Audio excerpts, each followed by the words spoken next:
E dunque partita questa Serie 1, come ricordato tutte atlete del 2004, record della manifestazione edizione 2K11 di Federica Sarti Cipriani, 2.06 e 82.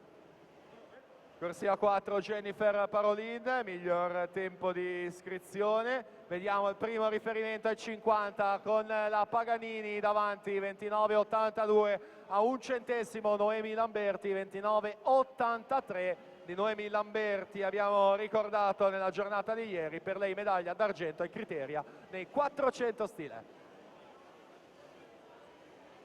Sempre qua nella parte bassa della vasca, Paganini e Lamberti, la coppia di testa con Vittoria Nicora che insegue, naviga in terza posizione, forse sorpassa e si mette in seconda, intanto Lamberti che prova ad andarsene, 32-32, Nicora in seconda posizione, la Paganini scende in terza.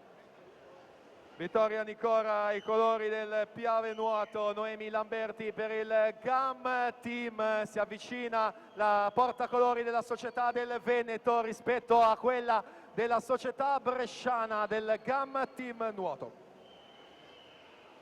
E vanno in archivio anche i terzi 50 metri, vediamo la situazione, 41 centesimi di differenza.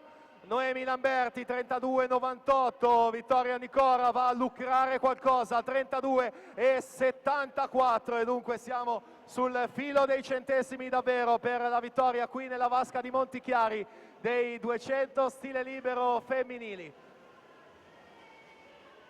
Lamberti che prova a resistere, Vittoria Nicora ad aumentare il ritmo della bracciata, inserire il colpo della gambata, arriva forse il sorpasso, rimane davanti Noemi Lamberti, 2,7 e 82 per la vittoria, seconda non basta il rientro di Vittoria Nicora, 2,8 e 13 e poi la Paganini in terza posizione, 2,09 70.